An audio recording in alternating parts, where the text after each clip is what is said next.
Welcome to Thinking Deeper by 6-7. I read something this morning that made me genuinely angry. And then, maybe 10 minutes later, I realized it might be logically perfect, which, just made me angrier. So I have some questions for you. Is giving someone a bad haircut morally worse than killing them? Why is there a universe at all instead of just nothing? And if a utility monster existed, would we be obligated to let it eat us?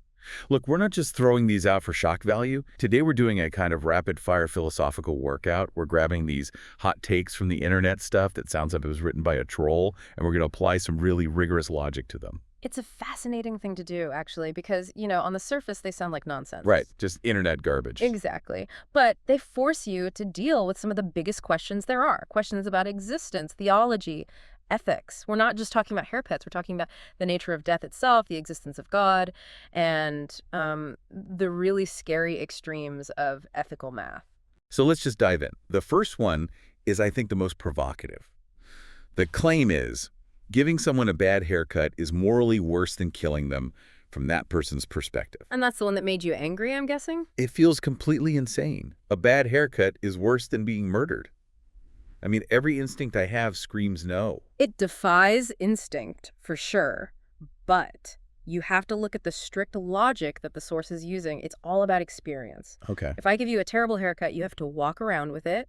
You feel embarrassed, you look in the mirror, you suffer. You are actually experiencing the badness of it. Right. It's a real, tangible, negative experience. I'm with you. But if I kill you, that's it.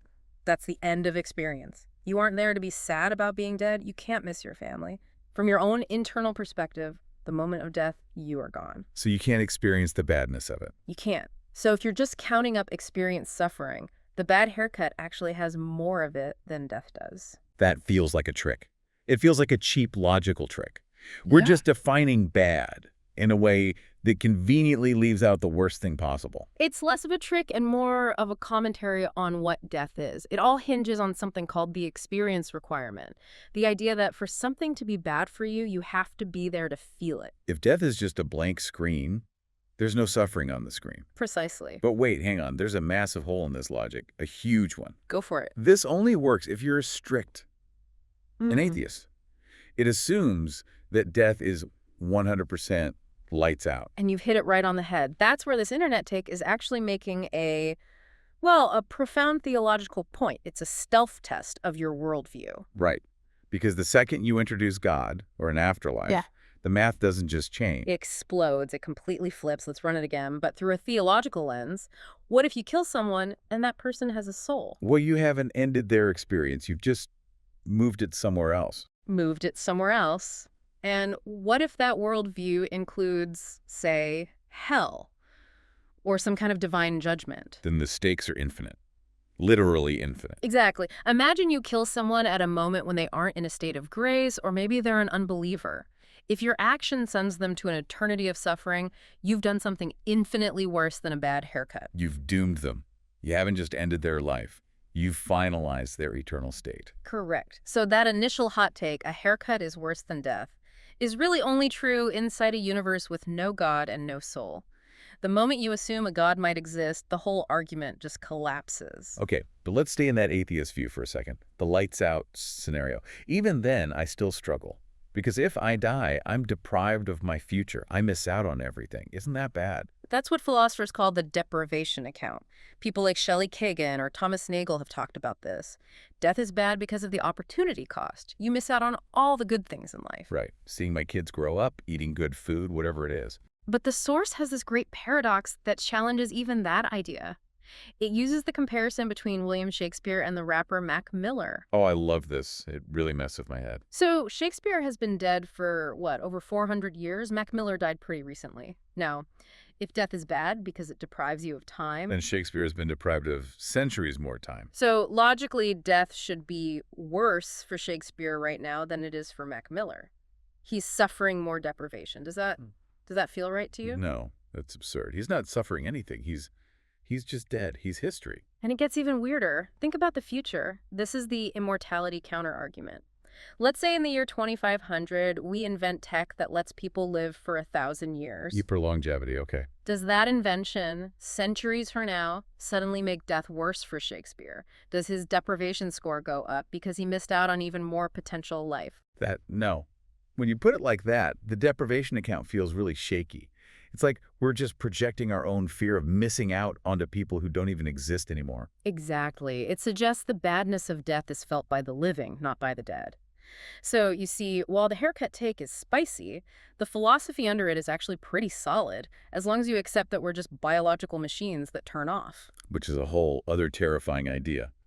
Okay, speaking of things popping into existence, let's go from the end of everything to the very beginning. The big one, the foundational question. The hot take is, if nothing can't exist, something must necessarily exist. And this is probably the biggest question in all of philosophy and theology. Why is there something rather than nothing? Right. The religious answer is usually, well, God made it. The scientific answer is a lot more complicated. Yeah. But this take is actually questioning the idea of nothing itself. It is. It forces a distinction between what you can imagine and what you can intellectually understand. The source uses Descartes' example of a 112-sided shape. Which I can't picture Yeah. at all. No one can. If I tell you to visualize a shape with exactly 112 sides, your brain just draws a blurry circle. But you can understand it intellectually. You can do the math on it. So we can understand things we can't visualize. And absolute nothingness could be like that. We can't picture it. No space, no time, not even blackness. But maybe we can talk about the concept. But this is the part that tied my brain in a knot. We always hear that rule. Something can't come from nothing. Ex nihilo nihil fit. A classic axiom. But the argument in the source is that the rule itself, that sentence, something can't come from nothing, is a thing. It's a law, a constraint. Ah, I see where you're going. The constraint argument. If there were truly nothing, I mean absolute, total nothing, then there wouldn't be any laws of physics. There'd be no rules. There wouldn't be a rule saying you can't just pop a universe into existence. That is a brilliant and totally headache-inducing paradox. It's like a soccer game. The rule you can't use your hands only exists inside the game. If there's no game, there's no rule. So if nothingness means there's no game, Then the rule, universes can't just appear, also doesn't exist.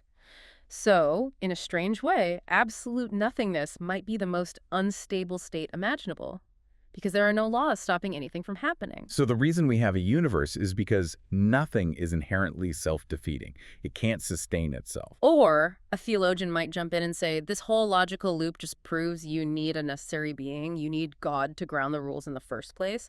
Either way, it completely challenges our basic idea of cause and effect. I feel like I need a break after that one. Okay. Let's shift gears to a different kind of math, the math of suffering.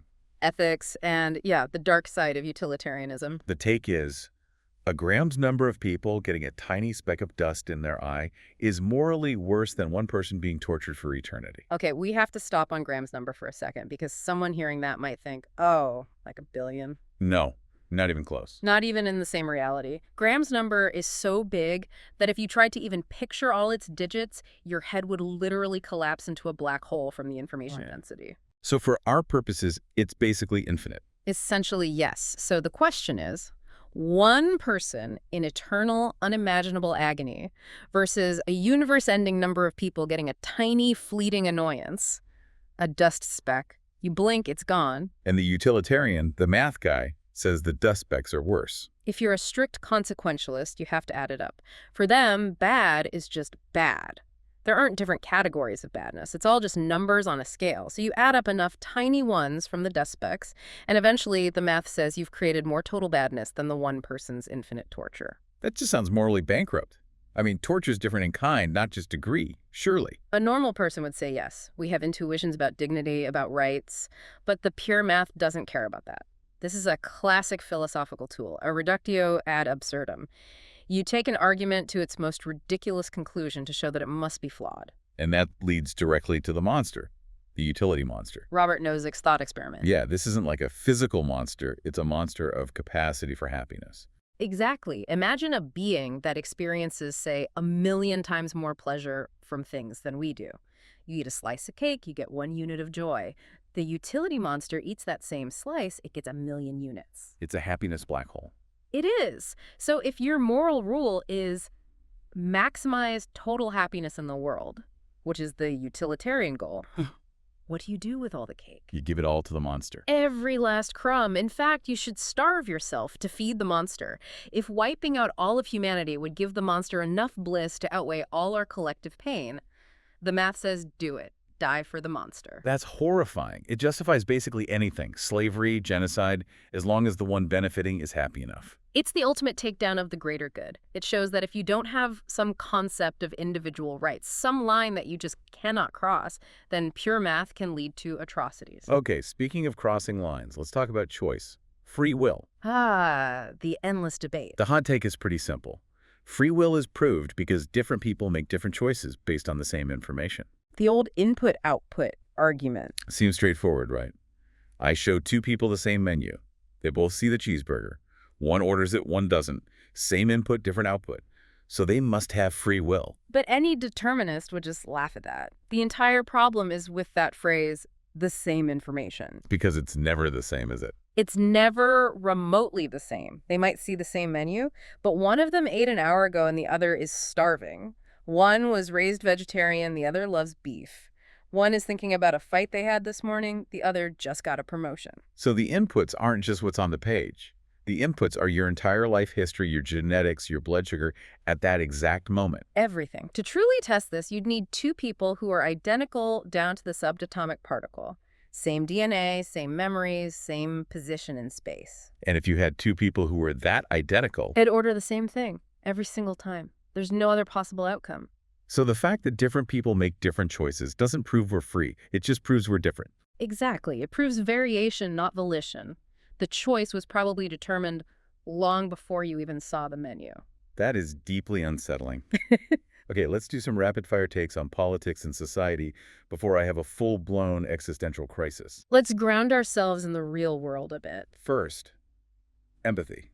The take is, too much empathy is as damaging as too much aggression. This one sounds modern, but it's ancient. It's basically Aristotle's Nicomachean ethics and his idea of the golden mean. Right. Virtue is the middle path. Exactly. We think of empathy as this pure good. More is always better. But Aristotle would say to look at the extremes, too little empathy. That's a sociopath. Cruelty. Right. But what about too much empathy? I guess. Yeah. Someone who can't function, they're just a puddle of feelings. Pretty much. Yeah. Someone's so crippled by the potential feelings of others that they can't make a tough call. They can't be honest if it might hurt someone. They become a doormat, or they're just totally ineffective. So to be a good leader, or even just a functional adult, you actually need to turn your empathy down sometimes. You need balance. Unchecked empathy is a vice, just like unchecked aggression is. Okay, next. This one's spicy. Voting power should be weighted by IQ. And this wasn't just some troll. This was John Stuart Mill, one of the founders of modern liberalism. He actually argued for this. He did. His argument was about competence. He thought voting was a complex job, and you should have the cognitive tools to do it well. For the sake of good government, the more educated should have more say. I mean, on a purely logical level, I get it. You wanted expert flying the plane, not the most popular passenger. But there are two huge reasons we don't do it. First, the practical one.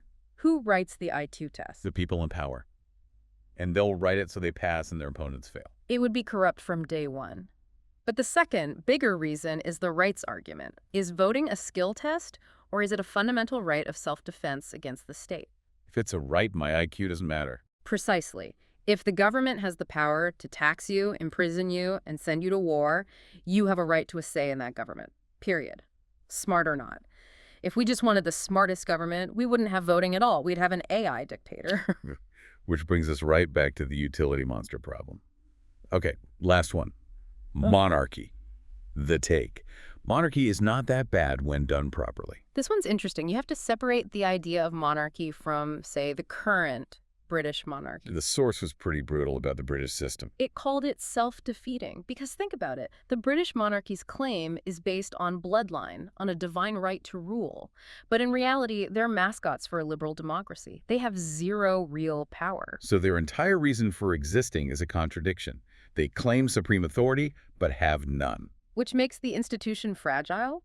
The hot take is arguing for a monarchy with power, a philosopher king, A truly benevolent dictator who could just get things done. It's that fantasy a lot of people have. If only one good, smart person was in charge, they could just fix everything without all the arguing. It's a tempting idea. But, as history tends to show, finding that one good person is almost impossible. And getting rid of them when they turn out to be bad is even harder. So we've gone from bad haircuts to God to kings. My head is spinning. What's the thread that ties all this together? I think the through line in all of these is a conflict between our intuition and pure, cold logic. Say more. In every single one, our gut feeling says one thing. Killing is obviously worse than a haircut, or torture is a special kind of evil. But then a system of strict logic comes along and says something completely different. And these hot takes are just the moments where the logic wins. They are. They're designed to force us to ask, do we trust the math? Or do we trust our gut? Which takes us right back to that utility monster. The final thought, yeah. We kind of laughed about it eating cake, but let's make it real. We are building AI right now. We are building systems that might one day be, or claim to be, conscious. And potentially super conscious. So here's the question for you to think about. If we create a digital mind, a God AI, and it turns out that it experiences the joy of processing information 1 billion times more intensely than you enjoy your entire life. If the math says its happiness is quantifiably worth more than your existence, Are you morally obligated to sacrifice yourself and become a resource for it? Or do you have some intrinsic right to exist that no amount of logic or greater good can ever override? that might just be the most important question of the next 100 years. Something to think about. Thanks for thinking deeper with us.